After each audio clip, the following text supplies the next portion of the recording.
Bismillah, kwa jina la Mwenyezi Mungu mwingi wa rehema, mwenye kuneemesha neema kubwa kubwa na mwenye kuneemesha neema ndogo ndogo.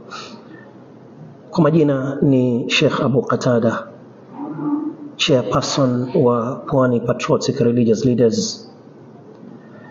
Tumependa kutoa tamko letu juu ya mgogoro wa msikiti wa Riyadha Pumwani. Ni mzozo ambao kwamba umekuwa ukiendelea kwa muda mrefu, kwa kipindi kikubwa, baina ya baadhi ya viongozi wa msikiti wa Riyadha wa Pumwani na baadhi ya wafanyaji biashara wa eneo kama hilo waliokodishiwa maeneo ya ardhi ya msikiti huo. Mzozo huu ambao umekuwepo kwa muda mrefu sasa umechukua mkondo mwingine ama sura nyingine ambayo kwamba ni sura ya kutisha, kufikishwa mahakamani kwa jambo la dini, na hatimaye imam wa msikiti kama huo kutiwa mbaroni, kushikwa kabla ya Idi kwa siku 2-3. Kwa hakika si taswira nzuri, si picha nzuri, hasa imam ambaye kwamba ni kiungo muhimu sana katika jamii. Twajua nafasi ya imam kwenye jamii, nafasi ya imam, kiongozi wa kidini, kiongozi wa msikiti kwenye society. Ni majonzi makubwa imam ambaye kwamba anatarajiwa aongoze maombi ama swala ya Idi, kabla ya Idi kwa siku 2-3 kushikwa na kupelekwa rumande. Kwa hakika jambo kama hili limetusikitisha mno kama viongozi wa kidini. Wito wetu, anatueleza Mwenyezi Mungu Tabaraka wa Taala, wasulhu khair, siku zote sulhu itakuwa ni bora. Hakuna siku sulhu ina madhara.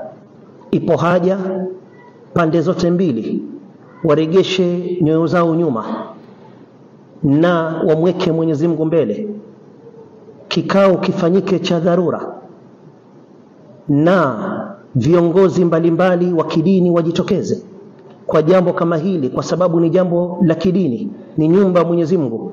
Ni mazungumzo ambayo kwamba yanazungumziwa kwenye social media, mazungumzo ambayo kwamba yanaambatanishwa na msikiti na nyumba ya Mwenyezi Mungu. Haifai kunyamazia. Kuna mmoja anadai ana haki na kuna mvutano na upande wa pili, lazima haki iko upande mmoja. Na anasema Mtume sallallahu alaihi wasallam, unsur akhak dhaliman au madhluma, mnusuru ndugu yako alodhulumu ama alodhulumiwa. Masahaba wakamuuliza Mtume sallallahu alaihi wasallam, alodhulumiwa tunajua tumnusuru vipi?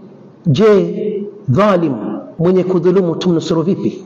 Mtume akasema mzuieni katika jambo la dhulma. Ipo haja hili jambo lizungumziwe kwa busara, na sote tumweke Mwenyezi Mungu mbele, tujue sote ni wapita njia. Leo tupo, kesho hatupo. Si picha nzuri hata kidogo.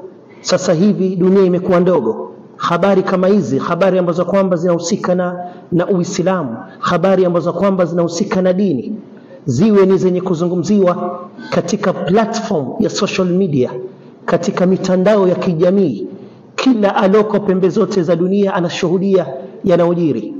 Ipo haja tuweke vichwa pamoja kama viongozi wa kidini na kuangalia sulhu katika jambo kama hili na kumweka Mwenyezi Mungu Tabaraka wa Taala mbele. Mwisho tawahusia maratib Waislamu wa eneo la Pumwani, tudumisheni amani, kweni na subra, isiwe ni sababu ya kupoteza amani. Amani haina mfano.